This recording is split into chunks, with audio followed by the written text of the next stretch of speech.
Orthopraxy. We have now come to an absolutely decisive fact. Propaganda is very frequently described as a manipulation for the purpose of changing ideas or opinions, of making individuals believe some idea or fact, and finally of making them adhere to some doctrine, all matters of mind. Or, to put it differently, propaganda is described as dealing with beliefs or ideas. If the individual is a Marxist, it tries to destroy his conviction and turn him into an anti-Marxist, and so on. It calls on all the psychological mechanisms, but appeals to reason as well. It tries to convince, to bring about a decision, to create a firm adherence to some truth. Then, obviously, if the conviction is sufficiently strong, after some soul-searching, the individual is ready for action. This line of reasoning is completely wrong. To view propaganda as still being what it was in 1850 is to cling to an obsolete concept of man and of the means to influence him. It is to condemn oneself to understanding nothing about modern propaganda. The aim of modern propaganda is no longer to modify ideas, but to provoke action. It is no longer to change adherence to a doctrine, but to make the individual cling irrationally to a process of action. It is no longer to lead to a choice, but to loosen the reflexes. It is no longer to transform an opinion, but to arouse an active and mythical belief. Let us note here in passing how badly equipped opinion surveys are to gauge propaganda. We will have to come back to this point in the study of propaganda effects. Simply to ask an individual if he believes this or that, or if he has this or that idea, gives absolutely no indication of what behavior he will adopt or what action he will take. Only action is of concern to modern propaganda, for its aim is to precipitate an individual's action with maximum effectiveness and economy. The propagandist, therefore, does not normally address himself to the individual's intelligence, for the process of intellectual persuasion is long and uncertain, and the road from such intellectual conviction to action even more so. The individual rarely acts purely on the basis of an idea. Moreover, to place propaganda efforts on the intellectual level would require that the propagandist engage in individual debate with each person, an unthinkable method. It is necessary to obtain at least a minimum of participation from everybody. It can be active or passive, but in any case, it is not simply a matter of public opinion. To see propaganda only as something related to public opinion implies a great intellectual independence on the part of the propagandee, who is, after all, only a third party in any political action, and who is asked only one opinion. This obviously coincides with a conception of liberal democracy, which assumes that the most one can do with a citizen is to change his opinion in such fashion as to win his vote at election time. The concept of a close relationship between public opinion and propaganda rests on the presumption of an independent popular will. If this concept were right, the role of propaganda would be to modify that popular will, which, of course, expresses itself in votes.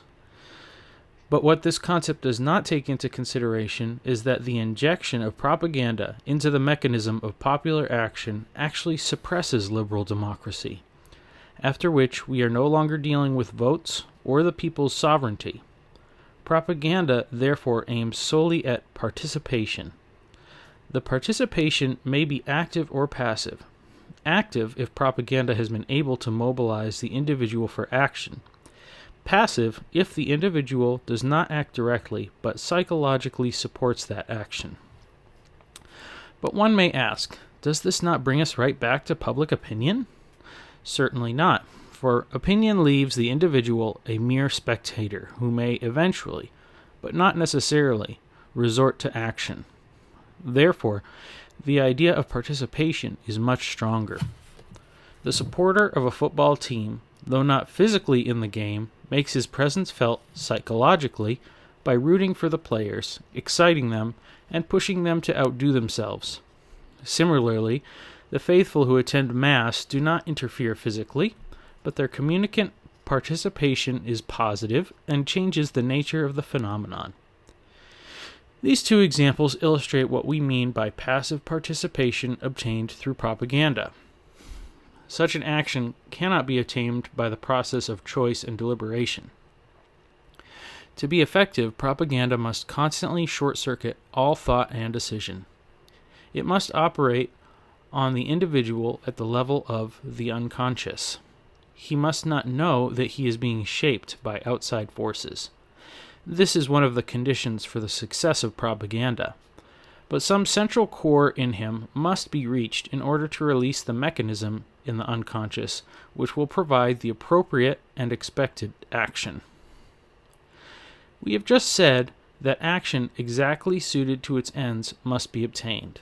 This leads us to state that if the classic but outmoded view of propaganda consists in defining it as an adherence of man to an orthodoxy, true modern propaganda seeks, on the contrary, to obtain an orthopraxy, an action that in itself, and not because of the value judgments of the person who is acting, leads directly to a goal which, for the individual, is not a conscious and intentional objective to be attained, but which is considered such by the propagandist. The propagandist knows what objective should be sought and what action should be accomplished, and he maneuvers the instrument that will secure precisely this action. This is a particular example of a more general problem: the separation of thought and action in our society. We are living in a time when systematically, though without our wanting it so, action and thought are being separated. In our society, he who thinks can no longer act for himself. He must act through the agency of others, and in many cases he cannot act at all. He who acts cannot first think out of his action, either because of lack of time and the burden of his personal problems, or because society's plan demands that he translate others' thoughts into action. And we see the same division within the individual himself. For he can use his mind only outside the area of his job, in order to find himself, to use his leisure to better himself, to discover what best suits him, and thus to individualize himself. Whereas in the context of his work, he yields to the common necessity, the common method, the need to incorporate his own work into the overall plan. Escape into dreams also is suggested to him while he performs wholly mechanized actions. Propaganda creates the same division. Of course, it does not cancel out personality. It leaves man complete freedom of thought, except in his political or social action, where we find him channeled and engaged in actions that do not necessarily conform to his private beliefs. He even can have political conviction and still be led to act in a matter apparently contradictory to them. Thus, the twists and turns of skillful propaganda do not present insurmountable difficulties. The propagandist can mobilize man for action that is not in accord with his previous convictions. Modern psychologists are well aware that there is not necessarily any continuity between convictions and action, and no intrinsic rationality in opinions or acts. Into these gaps in continuity, propaganda inserts its lever. It does not seek to create wise or reasonable men, but proselytes and militants. This brings us back to the question of organization. For the proselyte incited to action by propaganda cannot be left alone, cannot be entrusted to himself. If the action obtained by the propaganda is to be appropriate, it cannot be individual, it must be collective. Propaganda has meaning only when it obtains convergence, coexistence of a multiplicity of individual action reflexes whose coordination can be achieved only through the intermediary of an organization. Moreover, the action reflex obtained by propaganda is only a beginning, a point of departure. It will develop harmoniously only if there is an organization in which, and thanks to which, the proselyte becomes militant. Without organization, Psychological incitement leads to excesses and deviation of action in the very course of its development.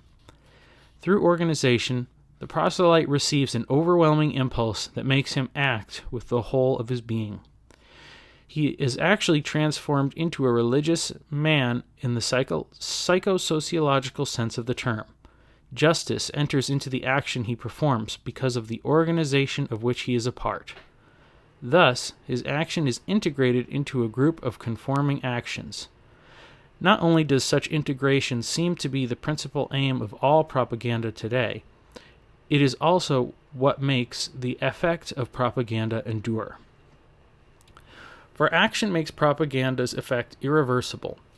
He who acts in obedience to propaganda can never go back.